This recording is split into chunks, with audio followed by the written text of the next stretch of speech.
Hello and welcome to episode 28 of the Fish Tank. I'm doing this episode from sitting on top of a tank. Look at this.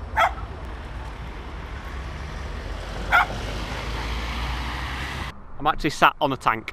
So it's a first for the fish tank on a tank, and hopefully we're not going to get moved off it by the MOD or anything, because, well, I don't think we're actually meant to be on it, but there you go.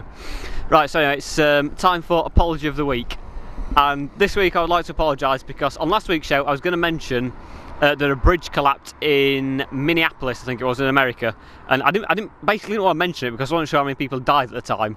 So if it was like a huge, great big tragedy, I wouldn't want to mention it.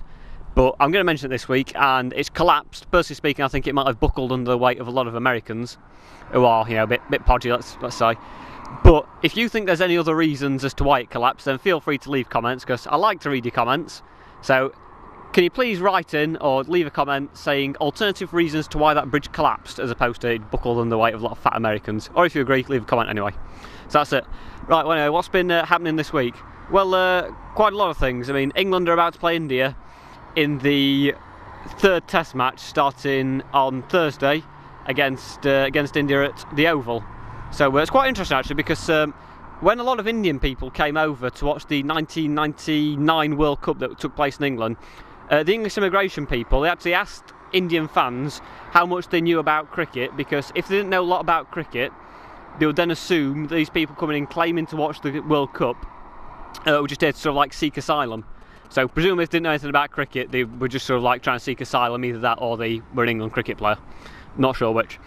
So there you go. And there's also been an outbreak of foot and mouth once again in this country, so a lot of cows will no doubt die, and pigs and stuff like that can actually transfer to humans. In 1967, I had to write it down because I won't be able to remember it otherwise. 1967 there was an outbreak of it, and one human being actually caught it and thus became something of a major celebrity. Some person just tooted his horn, there's no for that, right?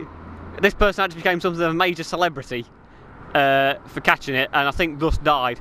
So if Jade Goody wants to become a celebrity again, all you've got to do is catch this, catch foot and mouth disease, and then die, and we'll all love you forever. That's my information to you.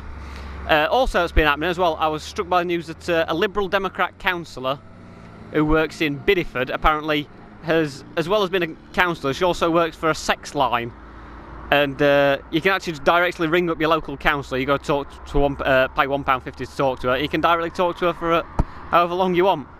But I've actually got a statement that was written by regarding this. It says, "We do not want to be associated with such a shady group of people," is what it says. That one comes from the Association of British Sex Line Workers. They don't want to be associated with Liberal Democrats. Who would be? So there you go, that's happened as well. And also there was a shark spotted off the coast of Cornwall. So I think it was, ironically, just sort of shown after Jaws. So it's a good job it wasn't like actually shown on television, because if there was like a fake shark spotted, you know, the person who's in charge of ITV or BBC would have to apologise for misleading viewers. But it's not allowed to have fake things on television anymore.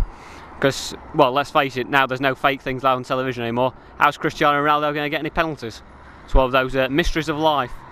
But yeah, it was spotted off the coast of Cornwall, and you can probably tell if it's a shark and what it's going to do by what it says on its fins. Oh no, wait, that's seals, isn't it? Because a seal always does what it says on the fin. So there you go. Alright, it's time for the celebometer this week, and I would like Gareth Gates on the show. No reason, but I tagged him in a video recently that I'd put on YouTube because I mentioned him, and his the video Fish Tank, whatever episode it was actually put on Gareth Gates' MySpace website. So there you go. Right, so anyway, this week's headline, I'm not sure where this one comes from, but it says, "Stolen painting found by tree." So I presume it's actually found next to a tree, as opposed to a tree actually like sprouting up, getting off of its roots, and then going and finding some famous painting like the Mona Lisa or whatever. So there you go, and this quote of the week comes from, it's a Sky News broadcaster who is talking to someone from BT. And they're talking about the 1471 service, and she says to the BT representative, "So then, how do customers call this 1471 service?" So come on, it's a bit of a giveaway. I mean, you're not going to ring 52974694, are you? You ring 1471, love. So anyway, there you go. That's it for this week's fish tank, and I think we better go now because we're not meant to be on here. So I'll see you next week unless I've been arrested in prison. So see ya.